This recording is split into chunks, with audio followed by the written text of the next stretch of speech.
O Evangelho segundo Mateus, capítulo 8. Coloca a versão Arca, por favor, Arque. Almeida, revista corrigida. Mateus capítulo 8, versículo 23.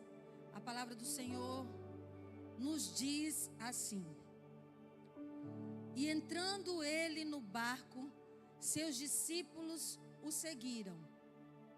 E eis que no mar se levantou uma tempestade tão grande que o barco era coberto pelas ondas. Ele, porém, estava dormindo. E os seus discípulos, aproximando-se, o despertaram, dizendo: Senhor, salva-nos, que perecemos. E ele disse-lhes: Por que temeis, homens de pouca fé? Então, levantando-se, repreendeu os ventos e o mar, e seguiu-se uma grande bonança. E aqueles homens se maravilharam, dizendo: Que homem é este, que até os ventos e o mar lhe obedecem? Forte, né? O capítulo 8 de Mateus, ele é recheado de histórias poderosas, de pregações, eventos onde Jesus esteve ali operando milagres e maravilhas, prodígios, coisas extraordinárias, assim como muitas outras passagens da palavra de Deus. E eu escolhi esse capítulo e essa passagem específica, quando Jesus acalma o vento e a tempestade, porque já há alguns dias, desde o dia 9 de setembro, o Senhor vem falando comigo sobre esse texto. Um dia depois da minha cirurgia, eu estava ali sem sono, e o Senhor na madrugada falava comigo sobre isso, sobre esse texto. E ali eu discorri algumas coisas. Sempre que o Senhor fala comigo, eu anoto, ali no meu celular mesmo, no quarto, às vezes eu levanto, e isso ficou ali. E eu falei, quando o Senhor quiser que eu fale, eu vou falar sobre isso. E no texto lido, nós temos alguns pontos importantes que eu quero aqui falar, para que melhore o nosso entendimento, para que a gente venha compreender essa passagem bíblica com uma visão detalhada em alguns aspectos. E hoje eu vou falar sobre Jesus, o barco, o vento e a tempestade. Nós vamos falar sobre esses pontos. E o primeiro deles é sobre Jesus. No versículo 23, nós lemos que disse assim: E entrando ele quem aqui?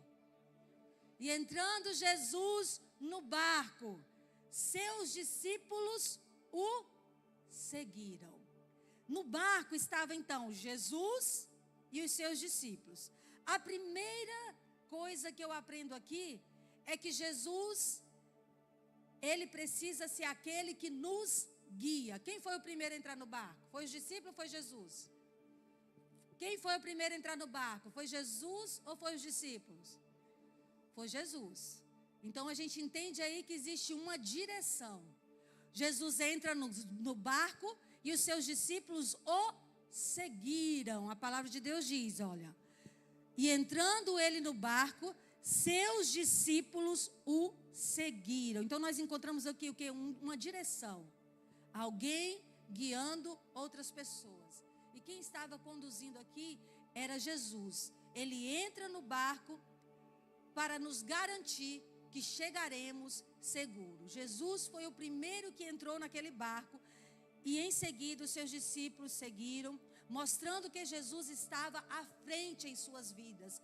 Jesus era aquele que os guiava. Jesus era aquele que os dava a direção correta. Isso nos mostra que nós precisamos que Jesus seja aquele que guie as nossas vidas. Nós precisamos que Jesus esteja à frente das nossas vidas. Isso nos ensina também sobre a presença dele. Nós precisamos buscar a presença de Jesus antes de entrar no barco. Nós precisamos que Jesus seja aquele que vai estar no barco conosco. Nós precisamos entender que a presença de Jesus, ela é essencial e fundamental para que o nosso barco não naufrague. Quem está guiando a sua vida? Essa é a pergunta que o Espírito Santo de Deus nos faz nessa noite. Para sua reflexão. Quem está guiando a sua vida? Seus planos? Seus projetos? A sua família? Seus negócios? Seus amigos? Quem está guiando todas as áreas da sua vida? Quem está conduzindo você? Lá na sua casa, no seu casamento, na sua maternidade, na sua paternidade, lá no seu trabalho, na faculdade, na escola. Quem está guiando a sua vida? Quem é que está indo na frente? Quando você levanta e fala, Jesus, vamos lá para mais um dia? Ou você só levanta igual cachorro doido, desculpa a expressão, nem respira direito, mal escova os dentes e já vai com todo embalo, atropelando tudo. Como que é?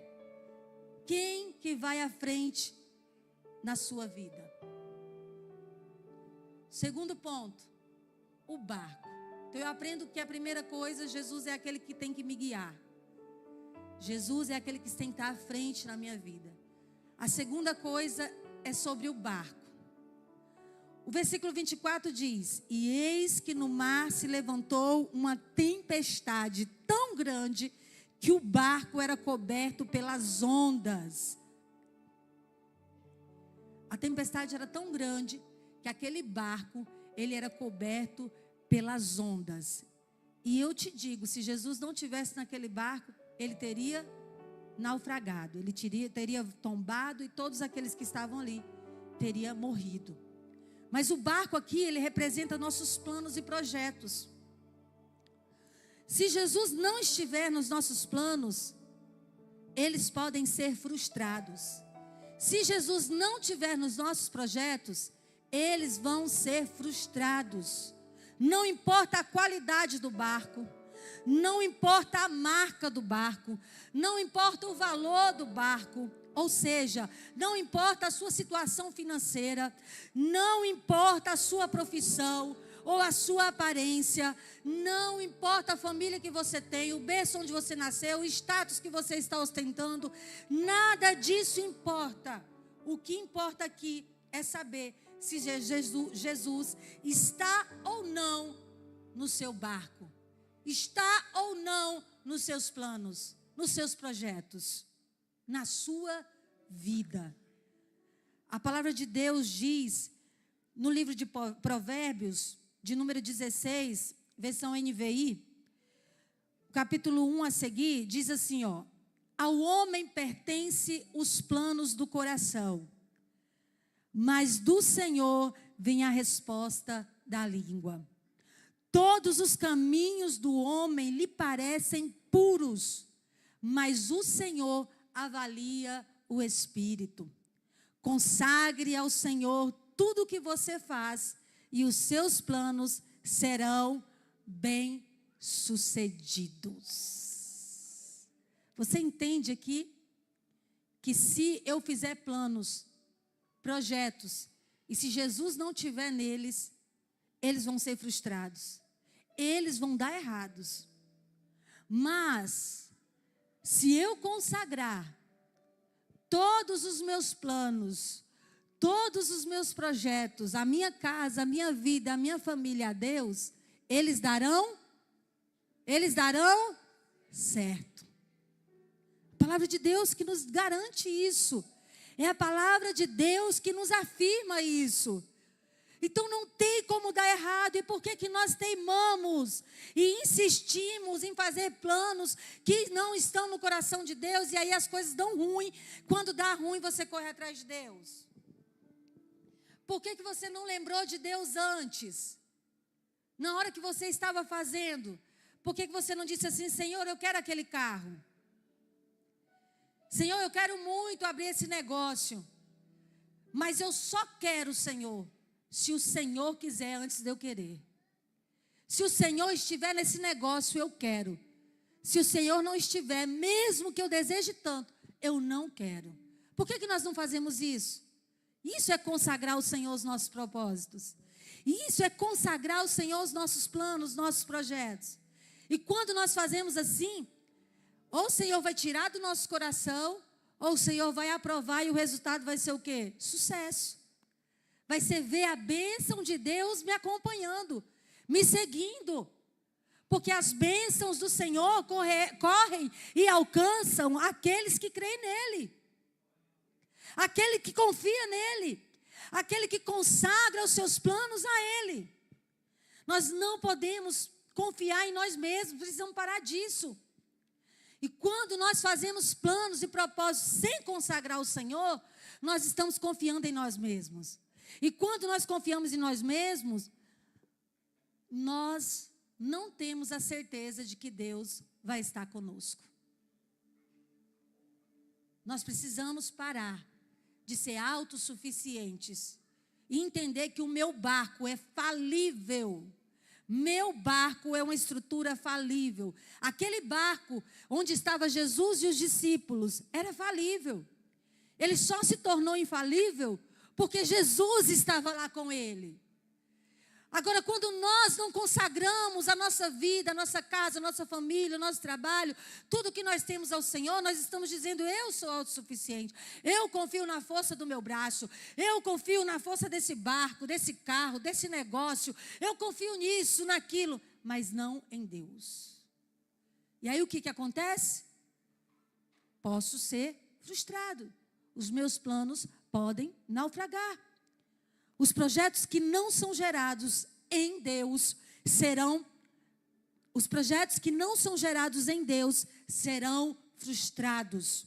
Mas os projetos que são vividos com Deus no barco, o barco pode até balançar, o vento pode até soprar, a tempestade pode até vir forte, mas esse barco não vai naufragar, não vai afundar.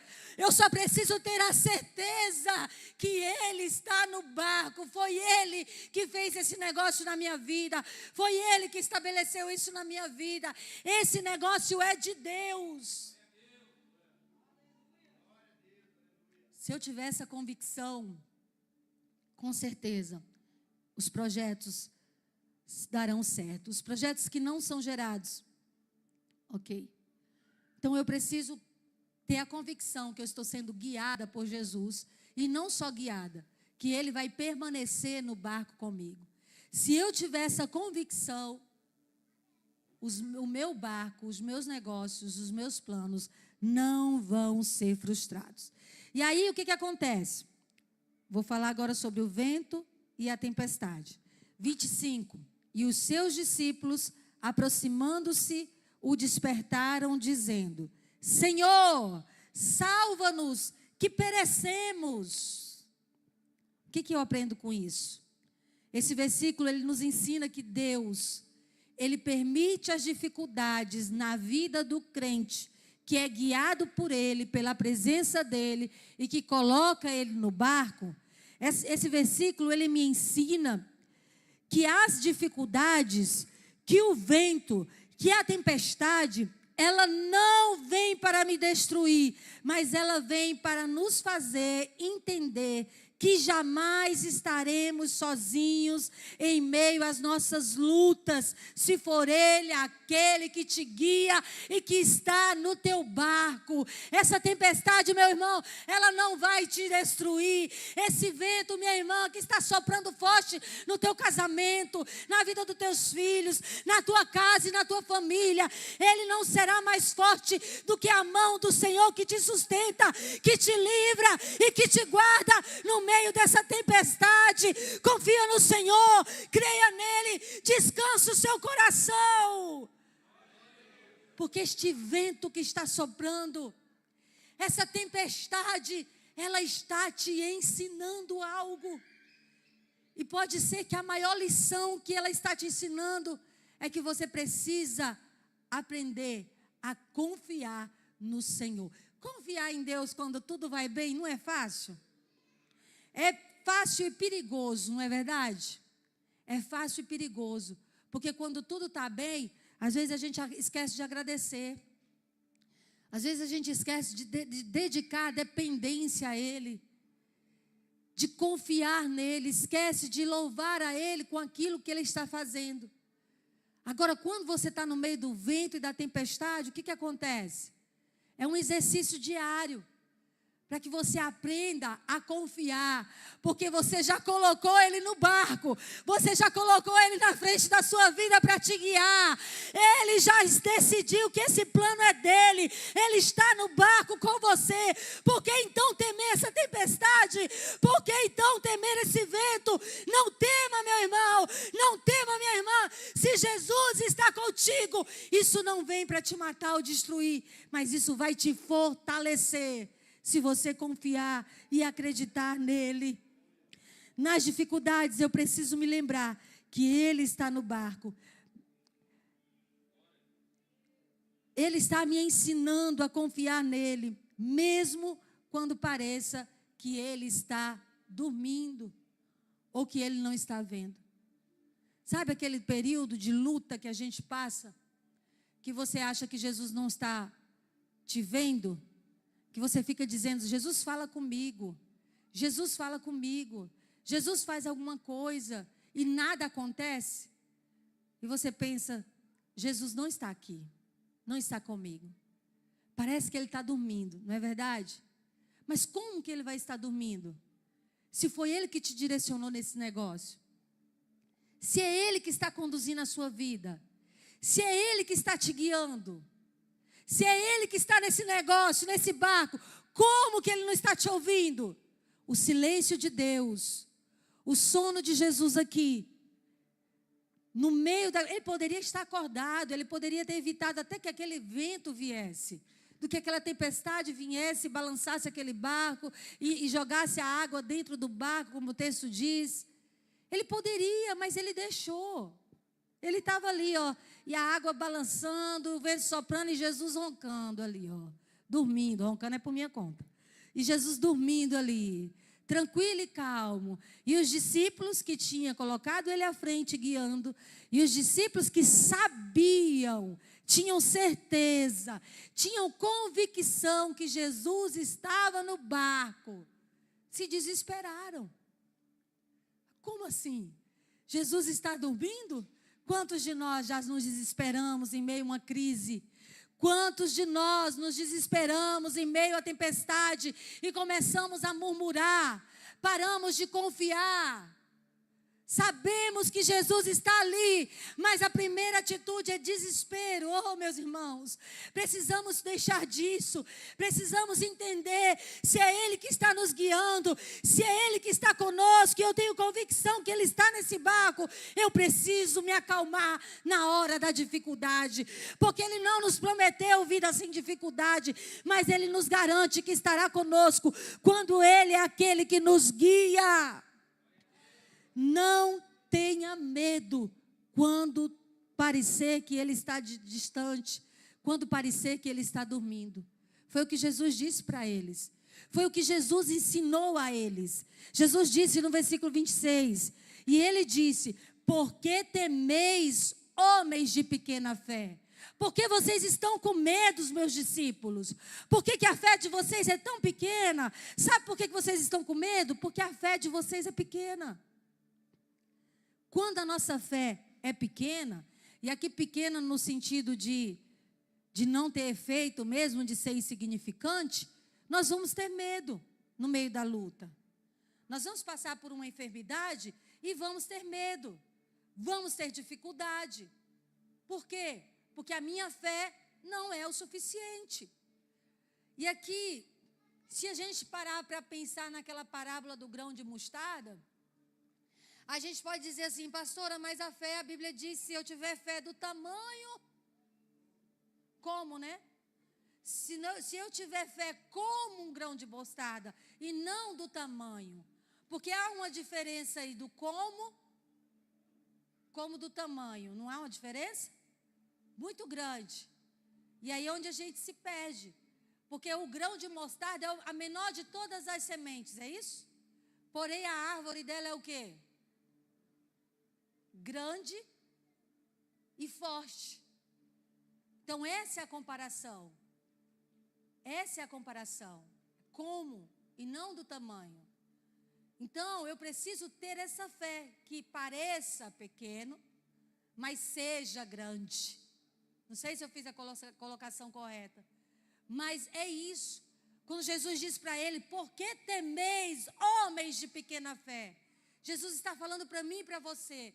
Por que na hora dessa dificuldade, filho? Por que você está assim, filha, por causa dessa tempestade? Por acaso você não tem fé? Por acaso eu não sou grande o suficiente para te fazer vencer? Por que você está com medo? Porque a tua fé precisa melhorar. Você precisa confiar em mim. Você precisa acreditar. Mas tudo à minha volta está dizendo que não. Tudo à minha volta está dizendo que eu não vou conseguir. Eu já tentei nesse casamento e nada dá certo. Eu já tentei melhorar o trabalho e nada dá certo. Eu já tentei, fiz vários projetos para resolver os meus problemas financeiros e nada está dando certo. É hora de parar e pensar. Fazer uma análise, uma autoanálise do meu comportamento, da minha fé. O que Jesus quer me ensinar com tudo isso? Por que está demorando tanto passar? Será que é porque Jesus está dormindo tanto assim? Por que esse medo está tomando conta do meu coração? Será que eu não preciso edificar a minha fé nele, na presença dele? Quando aprendemos a confiar em meio à tempestade, sempre desfrutaremos da grandeza de Deus. Quando aprendemos a descansar em meio à tempestade, sempre desfrutaremos da grandeza de Deus. Quando no meio das lutas você mandar esse medo embora, você disser para esse desespero, para essa angústia, olha, o meu Deus é maior do que você. Problema, dificuldade, o meu Deus é maior e mais poderoso do que você. Na minha vida não tem espaço, porque eu sou guiada pelo Espírito Santo de Deus. Ele está no meu barco e eu posso ver. Ele está aqui e eu tenho convicção. Por isso eu não temerei o vento, eu não temerei a tempestade, porque Ele está comigo. É Ele que me guia, é Ele que me conduz. E eu sei que no tempo certo Ele me dará a vitória. Fique de pé, eu já estou encerrando. A nossa segurança não deve estar no barco, mas sim em Jesus que guia o barco. Deixe Jesus guiar a sua vida. Aprenda a convidar Jesus para o teu barco, para os teus planos, para os teus negócios, para a tua família, para tudo da sua vida. Não tenha medo do vento. Não tenha medo da tempestade. Não tenha medo dos desafios que a vida te oferece. Aprenda a confiar na presença de Deus. Aprenda a descansar na presença daquele que está contigo, daquele que está guiando o seu barco, daquele que está ao seu lado. Não duvide, mesmo se estiver insuportável essa luta, mesmo que você esteja se agarrando em tudo para não naufragar, não duvide, suporte, escolha confiar, e Ele vai fazer essa tempestade se acalmar. Ele vai te dar a vitória e você vai se maravilhar, assim como os discípulos se maravilharam com o que Ele fez. Olha o que diz o verso 27. E quando aqueles homens se maravilharam, dizendo: quem é este que até o vento e o mar lhe obedece? Sabe quem é esse? Você sabe quem é esse? Jesus de Nazaré, o Cristo que deu a vida por mim e por você na cruz do Calvário, te assegurando a vitória. E a boa notícia é que Ele está aqui. E Ele mandou te dizer hoje com essa palavra: filho, filha, me coloca na frente da sua vida. Deixa eu voltar a te guiar. Deixa ser eu aquele que entra no barco primeiro. Deixa eu ser aquele que diz assim: filho, esse é o caminho certo. Não, não vá por esse caminho, esse está errado. Filho, é esse negócio aqui. Filho, esse negócio é um laço. Filha, fica aqui. Olha, eu estou aqui. Não te preocupa, estou dormindo, mas eu estou contigo. Segue em frente. Está todo mundo dizendo que vai dar errado, mas eu estou contigo. Vai em frente e não te preocupa. Mesmo que você não me ouça, eu estarei contigo. Não tenha medo. Se acalma. Se o vento soprar forte, se a tempestade insistir, não se desespere. Confia, porque eu estarei contigo. Sabe o que Jesus falou, o Espírito Santo falou comigo sobre essa mensagem? Quando eu disse: Senhor, eu vou falar. E o que nós precisamos orar ao terminar? E o Espírito Santo disse: pela minha presença. O que a minha igreja precisa não é de dinheiro. O que a minha igreja precisa não é de poder.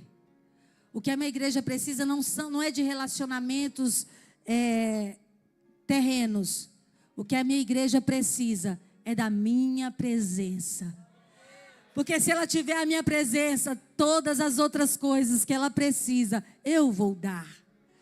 Se ela tiver a minha presença, a tempestade, o vento, a dificuldade, a luta, a perseguição, nada disso vai tirar ela da minha presença.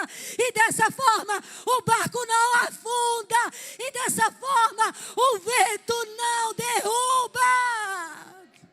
Quantos querem essa presença nessa noite? Quantos querem? Quantos querem? Quantos querem essa presença nessa noite? Ah, querido, busque a presença.